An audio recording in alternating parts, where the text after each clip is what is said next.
بسم اللہ الرحمن الرحیم۔ حضرت خباب بن الارت رضی اللہ کی تکلیفیں۔ حضرت خباب بن الارت رضی اللہ بھی انہی مبارک ہستیوں میں ہیں جنہوں نے امتحان کے لیے اپنے آپ کو پیش کیا تھا اور اللہ کے راستے میں سخت سے سخت تکلیفیں برداشت کیں۔ شروع ہی میں 5-6 آدمیوں کے بعد مسلمان ہو گئے تھے، اس لیے بہت زمانہ تک تکلیفیں اٹھائیں۔ لوہے کی ذرہ پہن کر ان کو دھوپ میں ڈال دیا جاتا، جس سے گرمی اور تپش کی وجہ سے پسینوں پر پسینے بہتے رہتے تھے۔ اکثر اوقات بالکل سیدھا گرم ریت پر لٹا دیا جاتا، جس کی وجہ سے کمر کا گوشت تک گل کر گر گیا تھا۔ یہ ایک عورت کے غلام تھے، اس کو خبر پہنچی کہ یہ حضور اقدس صلی اللہ علیہ وسلم سے ملتے ہیں، تو اس کی سزا میں لوہے کو گرم کر کے ان کے سر کو اس سے داغ دیتی تھی۔ حضرت عمر رضی اللہ عنہ نے ایک مرتبہ عرصہ کے بعد اپنے زمانہ خلافت میں حضرت خباب رضی اللہ عنہ سے ان کی تکالیف کی تفصیل پوچھی، جو ان کو پہنچائی گئیں۔ انہوں نے عرض کیا کہ میری کمر دیکھیں۔ حضرت عمر رضی اللہ عنہ نے کمر دیکھ کر فرمایا کہ ایسی کمر تو کسی کی دیکھی ہی نہیں۔ انہوں نے عرض کیا کہ مجھے آگ کے انگاروں پر ڈال کر گھسیٹا گیا، میری کمر کی چربی اور خون سے وہ آگ بجھی۔ ان حالات کے باوجود جب اسلام کو ترقی ہوئی تو فتوحات کا دروازہ کھلا تو اس پر رویا کرتے کہ خدا نخواستہ ہماری تکالیف کا بدلہ کہیں دنیا میں ہی تو نہیں مل گیا۔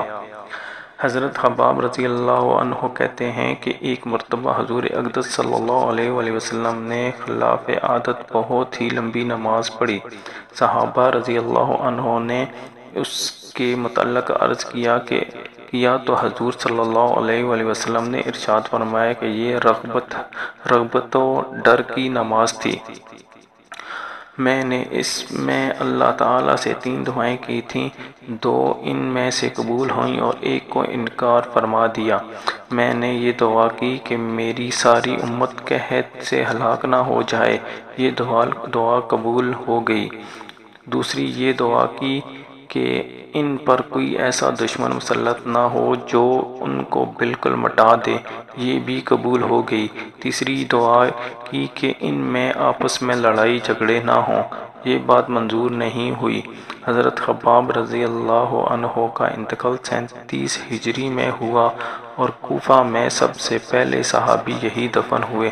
ان کے انتقال کے بعد حضرت علی کرم اللہ وجہہ کا گزر ان کی قبر پر ہوا تو ارشاد فرمایا، اللہ خباب رضی اللہ عنہ پر رحم فرمائے، اپنی رغبت سے مسلمان ہوا اور خوشی سے ہجرت کی اور جہاد میں زندگی گزار دی، مصیبتیں برداشت کی۔ مبارک ہو وہ شخص جو قیامت کو یاد رکھے اور حساب کتاب کی تیاری کرے اور گزارا کے قابل مال پر قناعت کرے اور اپنے مولا کو راضی کرے۔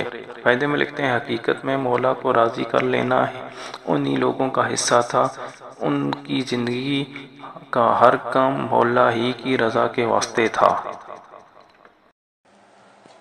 اے اللہ، ہم نے جو کچھ پڑھا سنا اس پر عمل کرنے اور آگے پہنچانے کی توفیق عطا فرما، آمین۔